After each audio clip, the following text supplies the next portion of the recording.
Welcome back to New Rockstars. I'm Erik Voss, and the bloodshed of trillions was witnessed in a single moment. A genocide by the hands of Kang the Conqueror and Ant-Man and the Wasp Quantumania. War crimes witnessed by Janet Van Dyne the moment she touched his neurokinetic tech and peeked inside his mind. Janet witnessed not just the horrifying objective truth of what Kang did, but even worse, the memories and guilt that he carries with him over what he did. The buried emotional subtext to every sociopathic moment he shared with her over their years together. It is literally 15 seconds of screen time, but it is the scariest 15 seconds of the film. And since I believe in exposure therapy, I will now break down these 15 awful seconds frame by frame, because there are some hidden visual details in here that no one is talking about. By the way, you can subscribe to our new channel, The Deep Dive, with even more pointed analyses of the titles you love, and you can support this growing network by grabbing some merch at nerdriot.shop, like something from our Deep Dive collection. This hoodie that I call the Fetterman is super warm and awesome. Okay, so these 15 seconds come up right in the middle of Quantumania when Janet reveals to Hope and Hank her history with Kang in the quantum realm, and when she helped him repair his multiversal engine core, and she says his ship was neurokinetic, connected to his thoughts. When I touched it, I saw his mind. Then a close-up of Kang's eyes, and flash, we're in a field of exploding planets. Now the planets don't appear to be orbiting anything or to be part of any plausible solar system or belt, so we'll come back to these. But one planet in particular looks like it has had a gunshot blast through it. There's a blue glowing wound that festers on the planet's crust with a smoldering red core in the whole of it. And then back to Janet, who appears to be in a trance as she narrates, I felt what he had done. And then there's a quick shot of Kang with his eyes glowing, the lines on his face glowing, a helmet over his head as he blasts a beam from his fist and aims it at fleeing victims in a smoky, burnt forest, as if a volcano had just erupted. These victims include some civilization of people wearing green clothes and a mother with her baby. Remember, this Kang who crash landed in the quantum realm was wearing the same kind of green apparel, which means that this society was his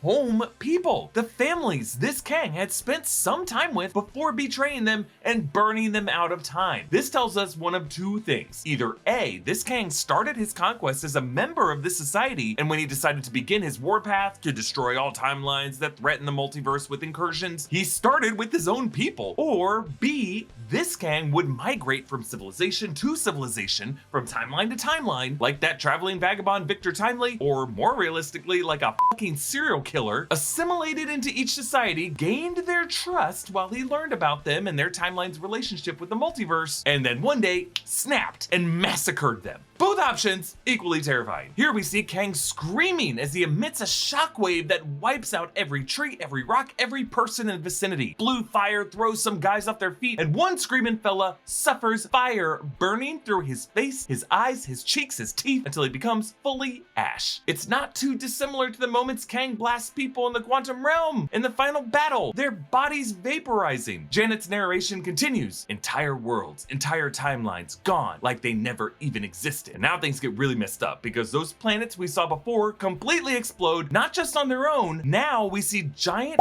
blue beams surging into their surfaces from above like Death Star focus beams. From this solar system, we zoom out to see these planets are contained within a single strand of a sacred timeline, a strand that bursts, leaving severed blunt ends as sections glowing the same teal blue snake through those strands, causing these disruptions like sparks burning through a gunpowder fuse. The last thing we see is a huge bundle of strands all exploding in a flash of white. But hey, can I level for a second with you about March? The month is gross. It's not winter, it's not spring, it's just gray and wet. It's really a perfect month for not leaving the house, which is just one of the many reasons why I use Factor to get my meals shipped to me. And yes, in other videos, you'll hear me talk about doing the same thing with HelloFresh, but Factor is now owned by HelloFresh. I use both, and it makes my life so much easier. Factor not only lets me skip the trip to the grocery store, but I also get to skip chopping, prepping, and cleaning up. Yeah, baby! Factor meals are fresh, never frozen, and ready in 2 minutes, so all you have to do is just heat and enjoy. Factor has 34 weekly options, so I never get tired of what I'm eating. Plus, if you ever want to switch things up or just pad out the snack selection in your pantry, Factor has an assortment of over 36 quick bites, smoothies, juices, and more satisfying add-ons. Each meal is prepared by chefs and approved by dietitians, so you know you'll feel good about what you're eating no matter what your diet calls for. Factor has keto, calorie smart, vegan, vegetarian, and protein plus meals on the menu each week. This month, one of the things I got was this like sun-dried tomato chicken with chopped up broccoli on the side. It was so amazing.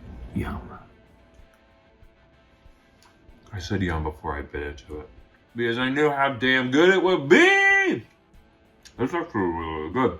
To get some easy, delicious meals of your own, just head to factor75.com or click the link below and use the code ROCKSTARS50 to get 50% off your first Factor box. Once more, that's factor75.com and use the code ROCKSTARS50 to get 50% off your first Factor box. The connection between the sacred timeline and the planets here may remind you of the black hole imagery we saw in the opening shot of Loki episode 6. That showed us the relationship between the MCU cosmos and the sacred timeline, and how each universe, which contains all of its galaxies, its solar systems, its planets, each universe corresponds to one sacred timeline ring. But these planets in this shot in Quantumania all being grouped together doesn't make any astronomical sense, does it? So how did these planets get here? Well, Kang must have repositioned these planets out of their orbits, pruning entire planets from their timelines, the time and the place they were supposed to be, to this spatial void where they could be destroyed by incursions. He basically snatched these planets out of their dimensional sink and put them in front of a firing squad. Now, in the scene, Janet continues to hold on to the tech as we see her wide-eyed and the sounds of screams echo in the distance until it all stops. This goes on for another 17 seconds. So basically, take everything we just saw and double it. Double it! Now later in the movie, Kang asks what she saw, and he describes what he did in a general overview, destroying timelines to stop incursions from destroying the multiverse, yada yada yada, but he does not go into detail of who he was killing and the precise method of doing it. It wasn't just the erasure of histories, dun dun dun, it was personal betrayal where he got his hands dirty. The vaporization of families that he knew, in a Rick and Morty style relocation of planets to another place, meaning the astronauts that were in orbit of those planets are dead now too, and not so these planets can show me what you got, but so these planets could both experience and be witness of planet-wide extermination. Because those planets were so close to each other, you know that they were visible within the atmospheres of each other as each of those planets got stabbed through their cores by branches of death, as if trillions of voices screamed out in terror and was suddenly silenced. But not silenced in Kang's mind, and now not in Janet's mind either. The fact that Janet witnessed this not from some historical archive, but from Kang's own mind, tells us that he thinks about this all the time. Now, why doesn't Janet seem to have this fear when Hank found her in the quantum realm in the 2018 film, and in that movie's post-credit scene when she seems worry-free as she helps Scott return to the quantum realm to harvest quantum healing particles? Well, I think it's because the Janet of the 2018 film did not have that experience with Kang, because history had not been changed to that yet. The Kangs as a whole would not have been unleashed throughout history until the events of Endgame, the time heist, Loki's escape with the Tesseract, that Loki variant L1130's experience with the TVA and with Sylvie, and Sylvie stabbing He Who Remains to free the Kang dynasty, one of whom was Kang the Conqueror, who now in this revised timeline spent those years with Janet. And so Janet begins Quantumania having woken up one day with intense fears of her time in the quantum realm and a war criminal she met down there. Memories that, from her point of view, she now had always had. So what did Janet see Kang do? Not just wipe out trillions of people. Janet would have little grasp of that and what that means. It's impossible to really think about what even a trillion of anything is. The ICBM that she got stuck in the quantum realm by stopping was only going to kill, by Hank's own words, thousands of lives. So what really shook Janet is that Kang started by doing this to people he knew. And nothing is scarier than realizing your longtime companion